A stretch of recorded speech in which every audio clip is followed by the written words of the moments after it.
Hey guys, I have a pretty cool fan to show you today. This is about a 1912 Dayton Model 270 antique ceiling fan, 60 inch. It is an absolute beast. This is the heaviest fan I've ever owned. It's right about 68 pounds, so that's about 12 pounds more than an Emerson Longnose. Absolute chunk of a fan.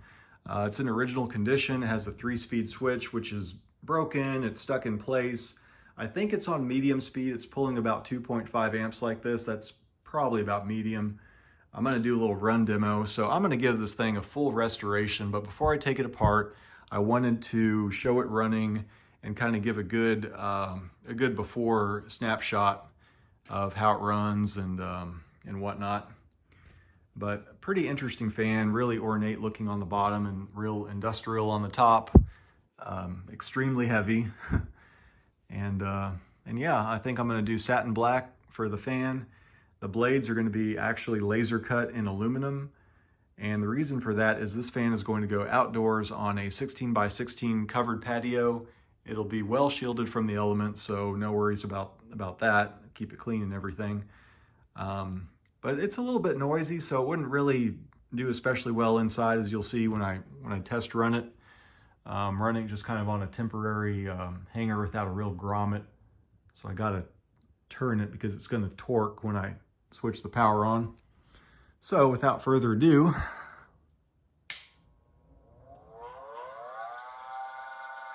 nice little startup whine there.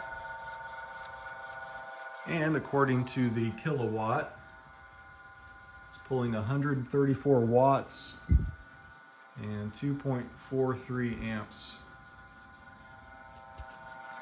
It's not real loud. You can tell there's some junk circulating around in the bearing, which isn't at all unusual for a fan that looks like this. But you know what I don't hear is kind of like a rumbling sound from the bearing. So once I clean it out, it might actually be okay. And again, I've never taken apart a Dayton like this before. I almost exclusively restore Emersons and Hunters, GEs, so this is the first fan like this. So I'm really excited to get it taken apart, and I'll probably do another video once I start getting this thing in pieces to show you. The way it's built, it's a little bit different.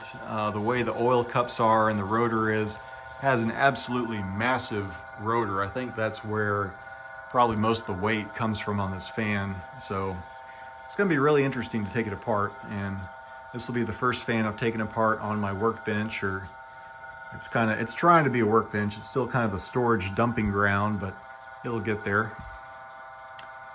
But yeah, there's some motor whine. Again, it's going outside. This fan would probably be too loud for an indoor space. I'll go ahead and cut the power so you can hear the bearing kind of swishing around in there, but again, it's not grinding or rumbling. So one thing about this switch, it's seized in position, it's broken. The later Model 370s have a shroud, kind of like a long nose that covers it, but not one that's this old, not a 270. So I'm actually going to design and 3D print a reproduction switch, and it's just about stopped. Yeah, I'm going to design and print a reproduction switch and put that in there. And let me take a little detour. I just noticed I do have the blade irons out here. I'll show you one of them. Yeah, so like I said, on the 270, they are fixed. The later 370s, they're adjustable. They have a little set screw, and you can make them updraft or downdraft. There's a 12 on there, so it's a 12 degree. So that's not at all a steep blade pitch. An Emerson long nose is 14, a round nose is typically 15. But being a 60-inch fan, it's probably relying a lot on RPM and blade span, kind of like a Century open top or closed top, to get that output. So yeah, got all 4 of these. They're in good shape. You can see the way they attach the rotor is a little bit unusual. The screws are in line with or I guess you could say they're perpendicular to the rotation of the rotor. So, kind of neat. The original blades, I guess I don't have those visible, but they're a little bit beat up. I can't really use them. They're warped and cracked. So I'm gonna have some laser cut out of aluminum since this is going outside. But yeah, just wanted to give a quick video of it running. Dayton Model 270, probably made around 1912 if I had to guess. If you know differently, please let me know. I'd like to know more about this fan. The only catalog I have shows a 370. So this one, it might even be older than 1912. It might be closer to 1910, but again, I don't really know the complete history of this one. But yeah, kind of neat, a little bit different than my typical Emerson. So yeah, thanks for watching. Okay, here's the motor ready to be disassembled. So the way we're going to do that first is take the 3 screws that hold the switch housing and speed coil housing onto the oil cup. You can see that here. To remove the oil cup, it's lefty-loosey. I use that rubber mallet in the top right to get that loosened and just unscrew it. You can see it has a massive bearing. The dimensions of the bearing are 60 millimeter OD, 34 millimeter ID, and then 16 millimeter high. It's a huge bearing, huge shaft. So here I'm going to pull the rotor out.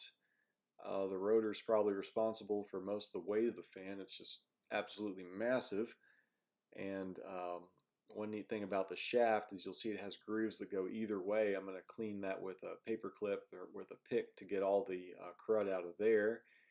And then I used my ultrasonic cleaner with a little bit of purple power and a lot of hot water to get all of the old paint off of the parts.